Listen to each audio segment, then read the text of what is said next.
There's a lie at the heart of every national park, and Whispering Pines is no different. It's the beautiful, comforting lie that you're looking at something pristine, a perfect snapshot of nature. But nothing is ever truly untouched. Some places just hold their secrets closer than others. Allah. On my first day, I bought the lie completely. I stood there in my stiff new uniform, the forest green fabric still smelling of the supply store, and breathed it all in. The air was a crisp, clean vintage of pine resin, damp earth, and melting snow, and at 26 years old, it tasted like freedom. This wasn't just a job. It was the fulfillment of a promise I'd made to a 10-year-old version of myself who'd prized a tattered field guide over any video game. I looked out at the vast expanse of lodgepole pines and jagged, tooth-like peaks clawing at the Montana sky and saw a sanctuary. What I didn't yet understand was that the silence between the birdsong wasn't empty, it was listening, and the forest I saw as a cathedral was already watching me back. My idyllic reverence was promptly shattered by Chief Warden Thorne. He was a man carved from the same granite as the mountains he presided over, with a face weathered by decades of sun and skepticism. His handshake was brief and crushing. "Markham Riley," he grunted, his eyes scanning me with an expression that suggested I was one more piece of flimsy equipment destined to break. "I've read your file, top of your class. Impressive. Just remember, the woods don't care about your grades or your dreams. They'll swallow you whole if you don't respect them." With that cheery welcome, he assigned me to Shadow Senior Ranger Eva Rostova.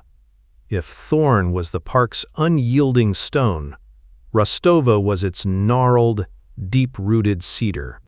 She was a legend, a woman in her late 50s with braided silver hair and eyes that missed nothing. For that first year, she became my mentor, and Whispering Pines my classroom. Under her tutelage, I didn't just learn the trails, I learned their personalities. I knew the gurgle of Aspen Creek from the rush of Blackwater River. I could identify the exact stretch of meadow where the lupine bloomed a week earlier than anywhere else. Eva taught me to read the forest not as a map, but as a living language, to understand the meaning of a sudden silence, the alarm call of a jay, the subtle shift in the wind that heralded a storm. I filled a half-dozen waterproof notebooks with observations that went far beyond official ranger duties. Sketches of unusual animal behavior, notes on the way the light fell in certain hollows, the location of trees that seemed older than time itself. About 8 months in, Eva decided it was time for a test. We were on patrol near the eastern ridge when she pulled the truck over. "All right, Riley," she said, pulling a black strip of cloth from her pocket. "Blindfold." I hesitated. "What for?" "You think you know this sector? Prove it."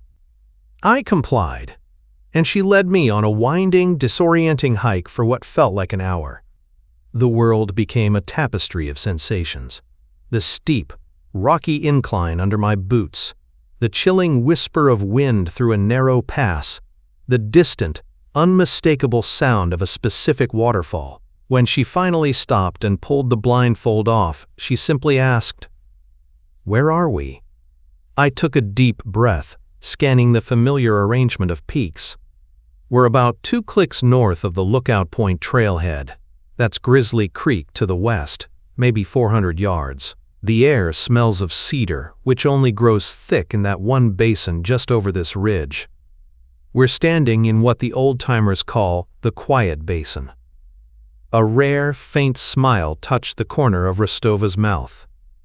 It was more than a diploma or a pat on the back. It was a quiet acknowledgement. I had earned her grudging respect. It was a few weeks after that, feeling a new sense of confidence and belonging, that I found the first true anomaly. On a solo patrol near Aspen Grove, I stumbled upon it, a perfect 10-foot diameter circle in a patch of ferns. Inside the circle, every frond was withered, brown, and brittle, as if scorched by a chemical. But the boundary was impossibly sharp, a line drawn by a celestial compass. The ferns just outside the circle were lush and vibrantly green. There was no charring, no scent of fire, just a sterile geometric perfection that felt like a violation of the natural order. Bathi, I called it in. Rostova met me there, her expression unreadable as she knelt and crumbled a dead fern between her fingers. Strange fungus, maybe, she said, her voice lacking conviction. Or a mineral deposit surfacing. Nature's full of surprises. But I saw the flicker of doubt in her eyes. It wasn't a fungus. It felt wrong, fundamentally and deeply wrong. The image of that perfect, dead circle was seared into my mind. A week later, I hiked back to the spot, compelled to check on it. It was gone. Not just faded or overgrown, but completely vanished. The withered ferns had been replaced by healthy, green ones, indistinguishable from the surrounding flora. There was no trace of the circle, no hint that anything had ever been amiss. It was as if I had imagined it. But I knew I hadn't. That was the moment the real education began. It was the first time I felt it. The cold, certain knowledge that I was a guest in a place that held secrets far older and stranger than any map could show, and that something in Whispering Pines was very, very wrong. The folklore felt different by my 4th year.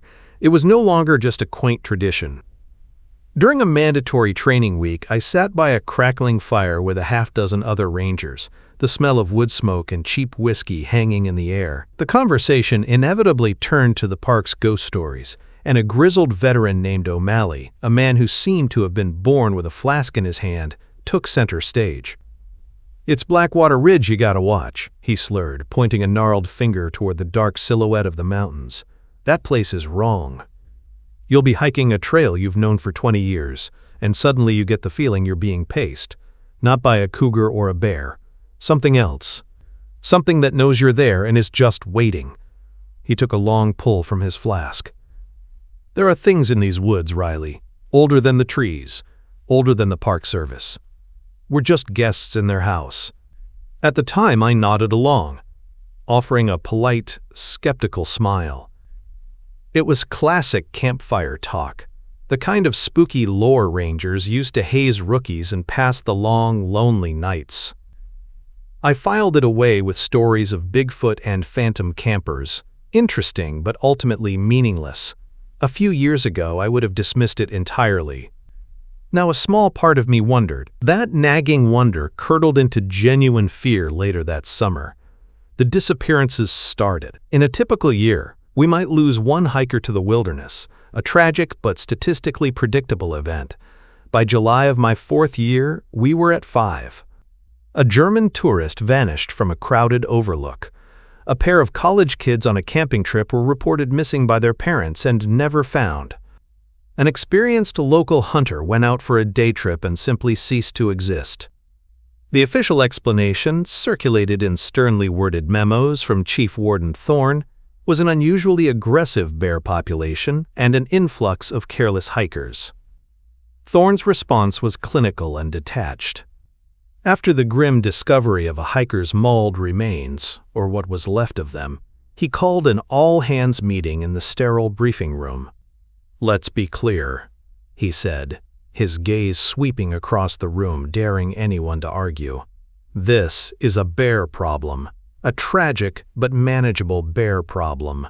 We will be increasing patrols, enforcing a strict, quote, hike in pairs policy in high-activity zones, and installing new warning signage." He slapped a hand on the table.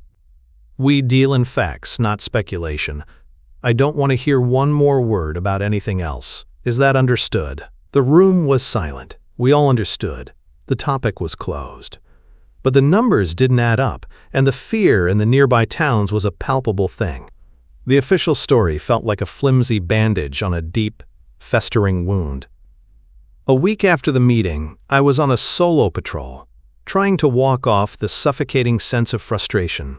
My route took me near the base of the Forbidden Ridgeline area. A rusty gate and a faded, danger unstable geology sign blocked the path to Ridgeline Cave, a place we were all under strict orders to avoid. It was on the muddy bank of the creek 50 yards from that gate that I found them. The tracks, At first glance, they looked like prints from a massive grizzly. They were huge, pressed deep into the earth. But as I knelt closer, a cold spike of adrenaline shot through me. The shape was fundamentally wrong. Instead of the familiar padded print of a bear, this track had 5 distinct, slender digits. They were impossibly long, and ended in impressions that suggested sharp, heavy claws. It looked less like a paw, and more like a monstrous, skeletal hand had been slammed into the mud. My heart hammered against my ribs. This was no bear. This was something else entirely. Ignoring every instinct screaming at me to turn back, I unholstered my sidearm and followed the tracks. They led me on a direct path, away from the creek, and straight toward the rusted gate of Ridgeline Cave. The tracks went right up to the gate and disappeared on the rocky ground beyond it. I stood before the barrier, the air growing still and cold. And then I heard it. A sound from the black maw of the cave. It wasn't a growl or a snarl. It was a wet, chitinous clicking, accompanied by a low, dry scratching, like claws the size of knives being dragged across stone. The sounds were rhythmic, intelligent, and utterly alien.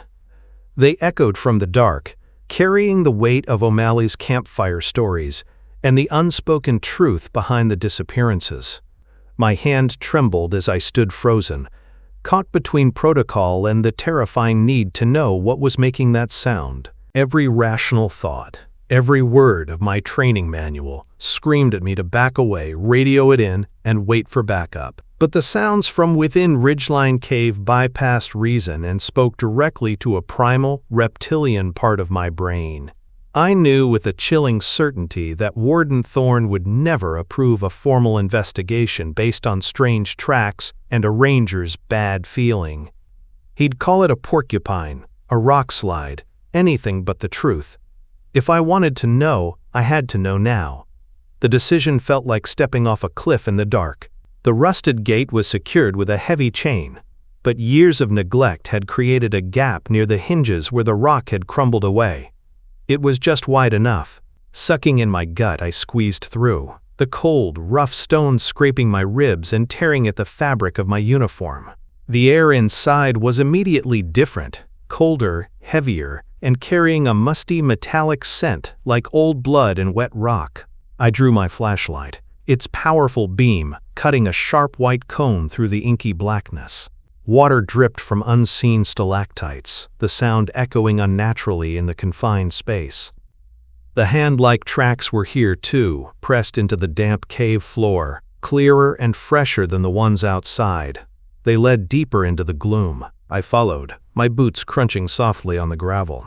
The scratching and clicking grew louder, more defined. It was a rhythmic, almost mechanical sound, punctuated by a wet, guttural hiss. My heart hammered against my sternum, a frantic drumbeat against the cave's dead silence. I rounded a corner into a vast, cavernous chamber, the ceiling so high my flashlight beam couldn't find it. The sounds were coming from the center of this space. I swept the light across the chamber and froze, my breath hitched in my throat.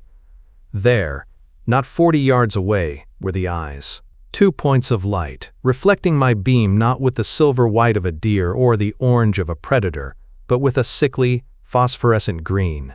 As I held the light steady, a shape began to resolve itself from the shadows, and my mind recoiled, unable to properly process what I was seeing. It had the rough size and bulk of a mature grizzly bear, but the comparison ended there. It was a nightmare of wrong proportions, a violation of anatomy. Its body was gaunt and skeletal, but its limbs were thick with corded muscle.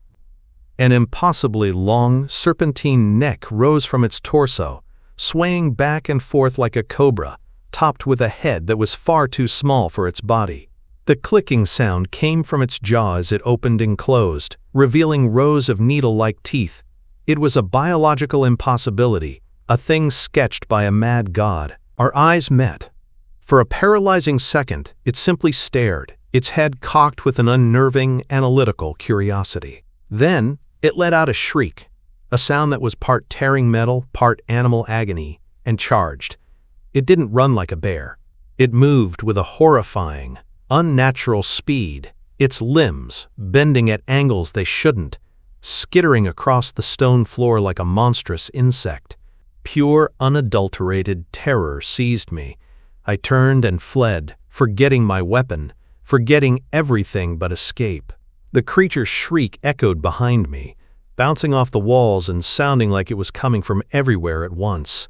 I stumbled, my flashlight flying from my grasp and clattering into the darkness, plunging me into a blind panic. I scrambled on, hands outstretched, my fingers grazing the cold, wet stone of the passage wall.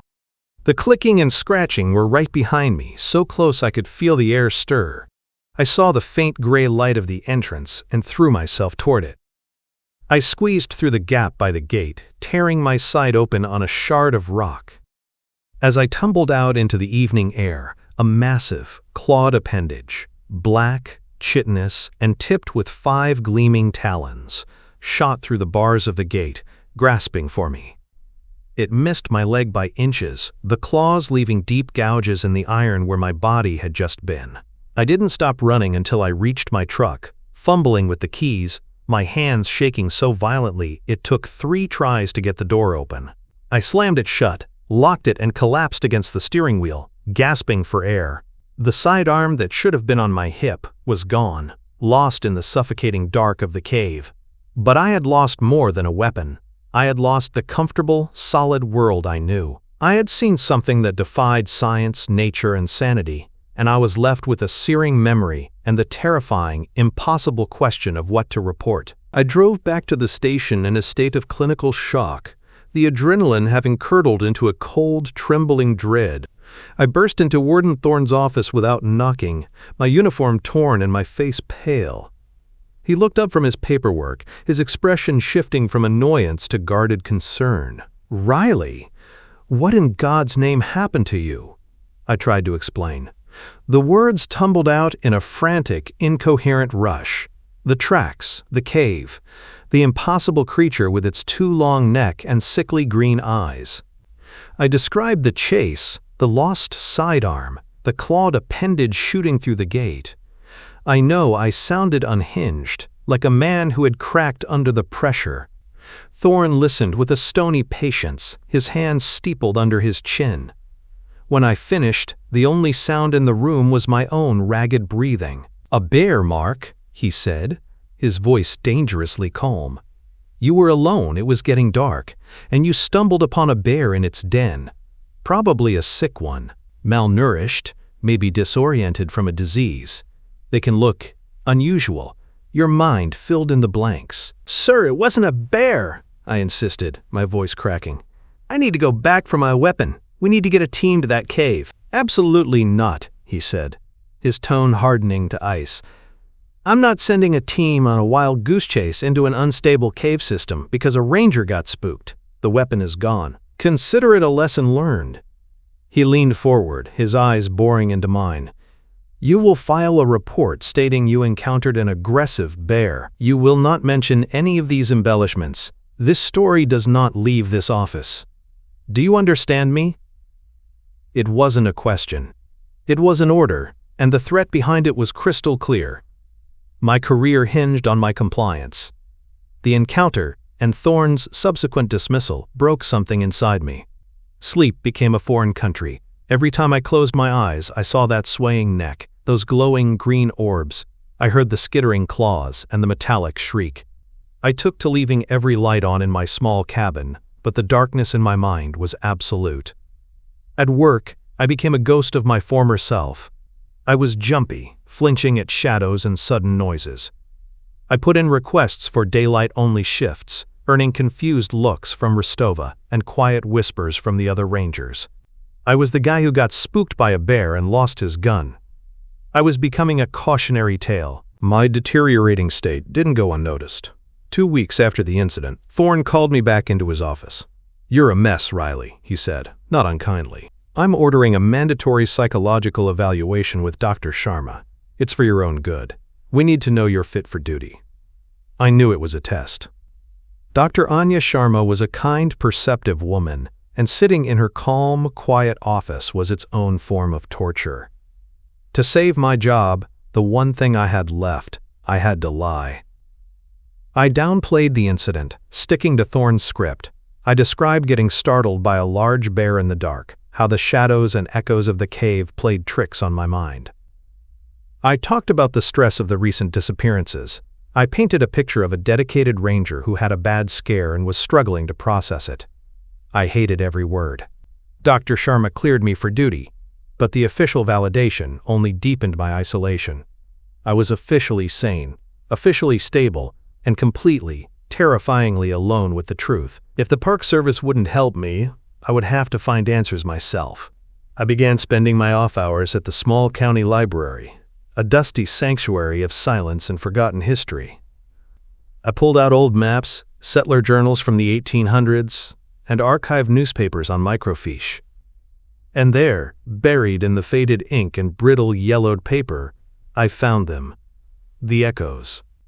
A pioneer's journal from 1888 described local tribes warning them away from the ridgeline, speaking of a, quote, forest mimic that steals the shape of things. A newspaper clipping from 1923 reported a rash of livestock mutilations, with farmers describing animals behaving with an unnatural intelligence. A diary from a logger in the 1940s mentioned his son seeing a copy of himself watching him from the trees. It wasn't a bear, it wasn't a one-time event. It was a pattern, a hidden history of wrongness that stretched back centuries. The fight for Whispering Pines wasn't just in the present. Its roots were buried deep in a past that no one had ever dared to dig up. 6 months had passed since Ridgeline Cave. The raw, screaming terror of that night had ground down into a low, constant hum of anxiety, a permanent resident in the back of my mind. I'd followed Thorne's orders, filed my falsified report, and passed my psych evaluation. On the surface, I was a functioning ranger again. But I was always watching, always looking for another tear in the fabric of reality. I found it on a warm September afternoon in a sun-drenched meadow. It was a place of quiet beauty, a clearing of wildflowers I often visited on my patrols. He was standing perfectly still in the center of it, a boy of about 10. The first thing that struck me as wrong was his cleanliness. His blue jeans were creaseless, his white t-shirt pristine. In a place of dirt, pollen, and brambles, he looked like he'd just stepped out of a department store catalog. I slowed my approach, my hand resting instinctively on the grip of my new sidearm. "Hey there, sport," I called out, keeping my voice gentle. "You lost?" The boy turned his head to look at me. His movements were smooth but strangely deliberate, like an animatronic. He didn't reply. He just stared. "Me." I got a little closer. "My name's Mark. I'm a park ranger. I can help you find your parents." He tilted his head. "My name's Mark," he mimicked, his voice a perfect, high-pitched echo of my own cadence. "I'm a park ranger. I can help you find your parents." A chill, colder than any winter wind, snaked its way up my spine. "What's your name?" I asked, my voice tight. "What's your name?" he repeated, perfectly capturing my strained tone. His eyes were the worst part. They weren't the eyes of a child, curious or frightened. They were a flat, hollow black, like a doll's eyes, and they were fixed on me with an unnerving, unblinking intensity. This wasn't a game. It was a performance. It triggered the same primal alarm that had screamed at me in the cave. The feeling of being face to face with something that wore a familiar shape but was alien to its core. I slowly reached for my radio. "I'm going to call for some help, okay, Daniel?" I said, plucking a name out of thin air. "I'm going to call for some help, okay, Daniel?" The boy parroted, his head tilting again. My thumb pressed the button. "Dispatch, this is Riley. I'm in the North Meadow, Sector 4. I found a possible missing child. Unaccompanied male, approximately 10 years old. He's unresponsive, requesting backup. Rostova was on patrol nearby and radioed that she was on her way." For 10 agonizing minutes, I stood there, trying to coax a real word out of the boy, only to have my own questions thrown back at me in a perfect, chilling imitation. When I saw Rostova emerge from the tree line, a wave of relief washed over me. I turned my head for no more than 2 seconds. "Eva, over here!" I called out. I pointed back to the spot where the boy had been standing. He was gone. Not run off. Not hiding. Gone. There had been no sound, no rustling grass, no snapping twigs. The meadow was as still and silent as it had been when I'd first arrived. "What the hell, Riley?" Rostova said, walking up beside me. "Where is he?" "He was right there," I whispered, my voice hoarse. "He was just right there." It was Rostova who saw it. Sitting in the grass, in the exact spot the boy had occupied, was a backpack. It was canvas and leather, a design I hadn't seen outside of old black and white photos from the 1950s. It hadn't been there a moment ago. We both knew it. Her professional composure, forged over 30 years of service, finally cracked. With a deep breath, she knelt and unbuckled the stiff leather straps. Inside was a set of neatly folded children's clothes, the style hopelessly outdated. Beneath them was a small, spiral-bound notebook. She handed it to me. I opened it, and my blood ran cold. The pages were filled not with words or drawings, but with symbols, intricate, geometric characters that seemed to writhe on the page. They felt like a language, but one that my mind couldn't grasp. As I stared, I could have sworn the symbols subtly shifted and rearranged themselves, an optical illusion that made my head ache. This was it. Tangible proof. The relief was sickening, because it confirmed that the horrors were not just in my head. They were real, they were evolving, and they were learning to walk among us in the daylight. The call came 3 weeks after the meadow, crackling over the radio with a term that always turned the blood to ice. Code Adam. A 7-year-old girl, Chloe Keller, had vanished from Pinewood Campground. I was one of the first rangers on the scene, my truck skidding to a halt on the gravel road. The campground, usually a cheerful hub of families and RVs, was a chaotic mess of concerned campers and the first wave of responding deputies. I found the parents, David and Sarah Keller, near their pop-up camper. The contrast between them was immediate and deeply disturbing. Sarah was hysterical, her face blotchy and tear-streaked, her words choked with sobs as she described her daughter's pink t-shirt and unicorn sneakers to a grim-faced deputy. She was a portrait of pure, parental anguish. And then there was David, Bird. He stood a few feet away from his weeping wife, a pillar of unnatural calm. While everyone else was frantic, he was composed, his hands resting loosely at his sides. He answered questions in a steady, measured voice, but his eyes were all wrong. They held the same flat, hollow emptiness I'd seen in the boy in the meadow. It wasn't the vacant look of shock. It was a profound, bottomless void. When his gaze met mine, an alarm bell, loud and frantic, went off in my head. This man wasn't a grieving father. He was wearing the costume of one. The search ramped up quickly. We established a perimeter, interviewing other campers and organizing grid searches. A couple from the neighboring site mentioned hearing a loud argument from the Kellers' tent that morning, but under the circumstances, it was filed away as a secondary detail. The park's K9 unit was brought in, but the dog, a seasoned bloodhound, behaved erratically. It followed a faint trail from the campsite to the edge of a nearby stream and then stopped dead, whining and refusing to go further, as if the scent had simply been erased from the world. As the sun began to set, casting long, menacing shadows through the pines, a grim sense of futility settled over the search party.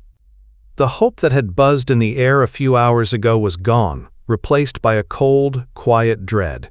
We were now looking for a body. Ray.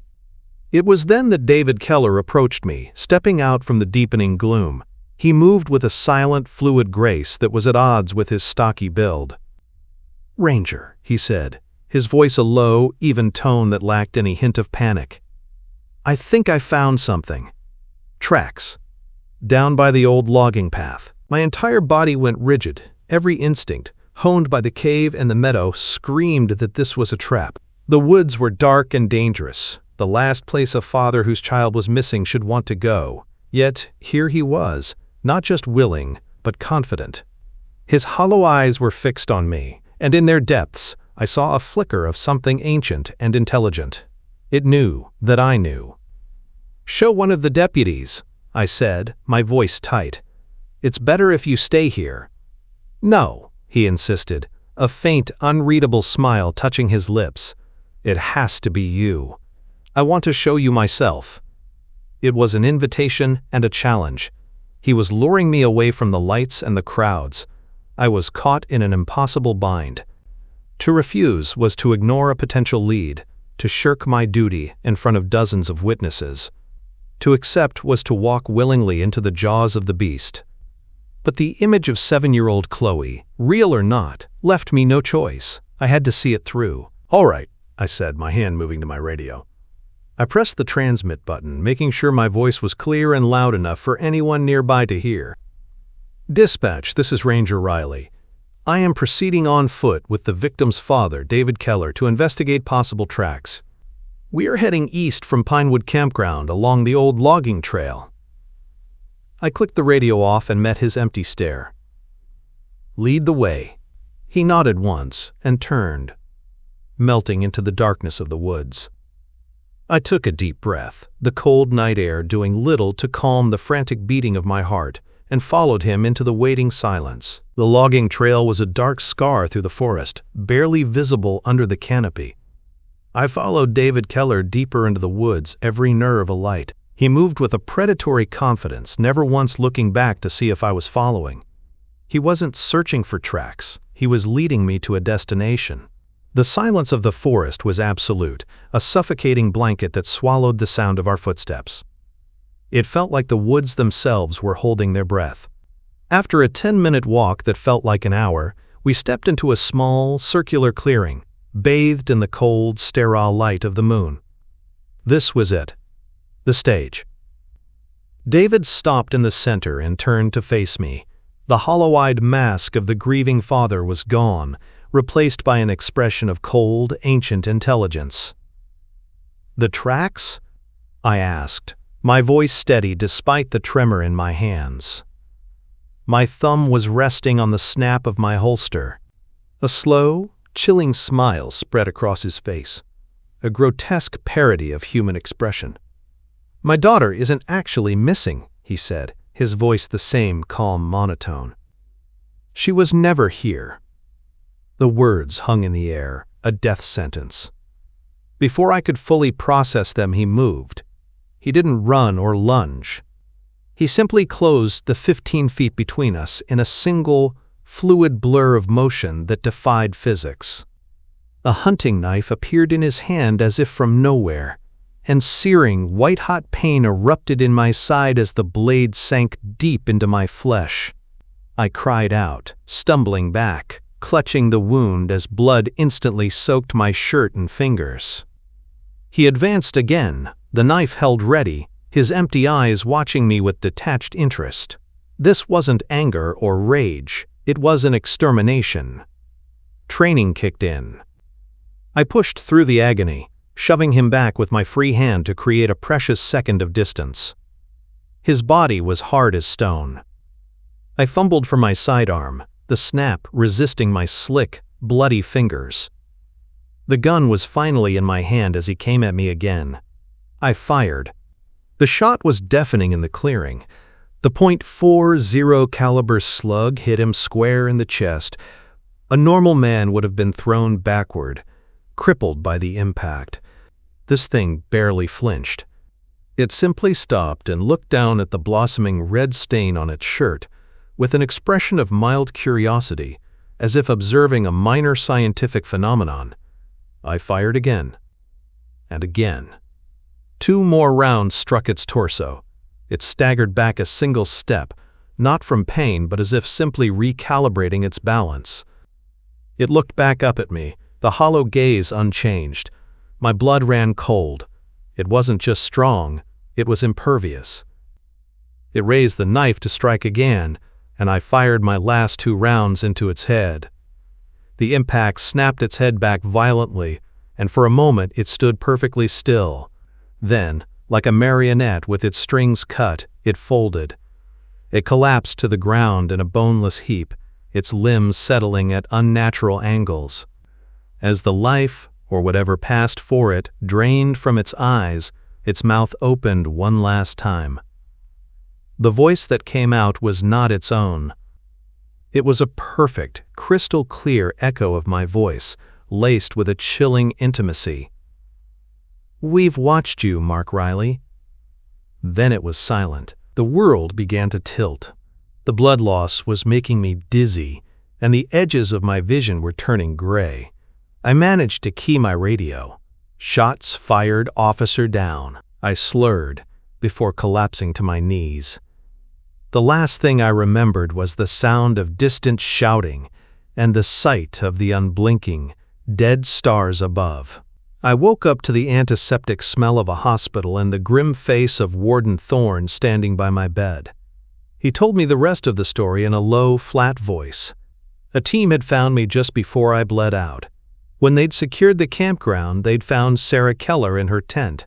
She had been dead for hours, killed long before David ever made the frantic 911 call. And Chloe, the 7-year-old girl with the unicorn sneakers? She was safe at her grandmother's house 2 states away. She had never been to Whispering Pines. The entire event, the argument, the disappearance, the desperate search, had been a meticulously crafted trap. As I lay there, stitches pulling at my side, the horrifying truth bloomed in my mind. The things in these woods had evolved. They were no longer just simple mimics, echoing words in a meadow.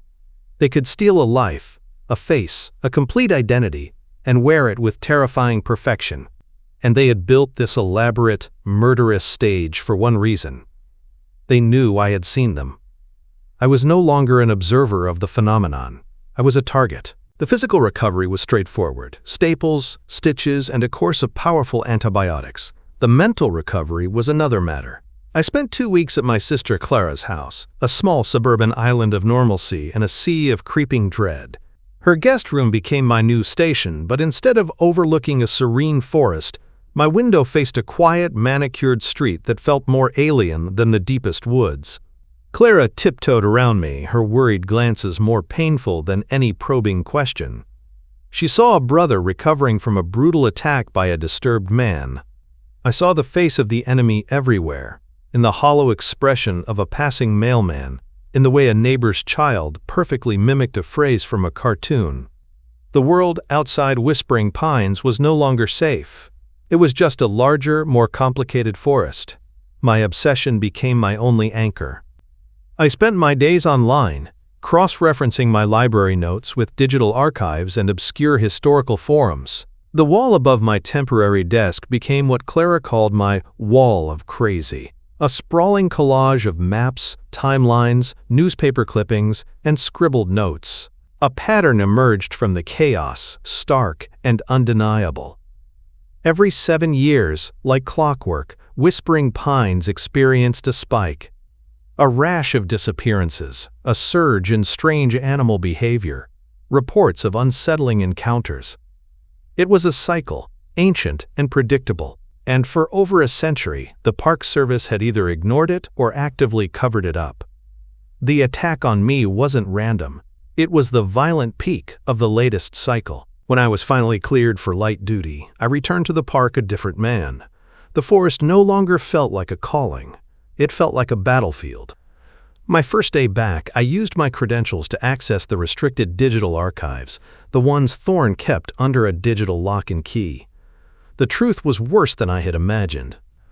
I found the internal report on the Ridgeline Cave incident. 2 days after my attack, a geological survey team, a cover for a specialized unit I didn't recognize, had permanently sealed the cave entrance with 6 feet of reinforced concrete. The official reason was extreme geological instability. My lost sidearm was listed as unrecoverable. I found the file on the Daniel case. The vintage backpack had been quietly sent to a federal lab. The report was heavily redacted, but one line had been missed. DNA analysis of the fabric revealed trace genetic material from 5 different individuals, all of whom corresponded to children who had vanished from the park in the summer of 1958. The pieces clicked into place, forming a horrifying mosaic of conspiracy and concealment. I couldn't fight this in the field. They were too smart, too elusive. My enemy wasn't just the creatures, it was the institutional silence that protected them. That afternoon, I walked into Thorne's office. "I'm putting in for a transfer," I said, my voice devoid of emotion, "to the Archives Division, permanent desk duty." Thorne looked up, and for the first time I saw something other than stone in his eyes. It looked like weariness, like the burden of a secret kept for too long. He stared at me for a long moment, a silent negotiation passing between us. "Some secrets are like sleeping bears, Riley," he said, his voice low. "Best to let them lie." "I'm not trying to wake the bear," I replied. "I'm trying to read the map of its den." He gave a slow, almost imperceptible nod. "Transfer approved. Effective immediately." I moved out of my small cabin on the park's edge and into the old archivist's residence, a stone building attached to the records office. It was a self-imposed exile, surrounded by walls of dusty files and forgotten truths. My new life's work was to understand. I was no longer trying to escape the Watchers. I was committed to watching them back. That first night in my new home, I opened one of my old notebooks, the one from my first year of meticulously recording observations. Tucked into the back, on a page I know for a fact had been blank, was a new entry. The handwriting was a perfect, flawless imitation of my own. Hafa Shalaya. "We've been watching you watch us." A shiver went through me, but it wasn't fear, it was acceptance. I was no longer just a ranger. I was part of the phenomenon now, a piece on the board. My battle for Whispering Pines would not be fought with a sidearm and a radio, but with the century of secrets buried in the paper and ink all around me. And I would dig up every last one.